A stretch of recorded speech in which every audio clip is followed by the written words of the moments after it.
কল্পনা করুন, মুসা আলাইহিসসালাম তার সম্প্রদায়কে একটা অদ্ভুত নির্দেশ দিলেন। স্মরণ করো, যখন মুসা আলাইহিসসালাম স্বীয় সম্প্রদায়কে বলেছিল, আল্লাহ তোমাদেরকে একটি গরু জবেহ করার আদেশ দিচ্ছেন, তারা বলেছিল, তুমি কি আমাদের সঙ্গে ঠাট্টা করছো? মুসা বলল, আল্লাহর আশ্রয় নিচ্ছি, যাতে আমি অজ্ঞদের অন্তর্ভুক্ত না হই। কিন্তু এই জাতি সহজভাবে মেনে নিল না। তারা বলল, আমাদের জন্য তোমার প্রতিপালককে স্পষ্টভাবে জানিয়ে দিতে বলো, তা কি রূপ? মুসা বলল, আল্লাহ বলছেন, তা এমন এক গরু যা বৃদ্ধও নয় এবং অল্প বয়স্ক নয়, মধ্যবয়সী। সুতরাং যা আদিষ্ট হয়েছ তা পালন করো।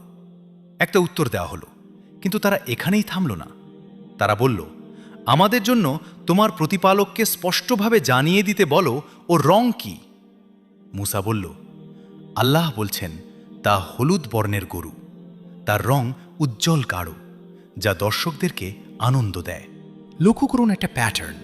প্রথম নির্দেশটাই যথেষ্ট ছিল, অথচ যত বেশি প্রশ্ন তত বেশি শর্ত, আর যত বেশি শর্ত কাজটা তত কঠিন হয়ে যায়। কিন্তু এখানেই শেষ নয়, আরও প্রশ্ন আসবে।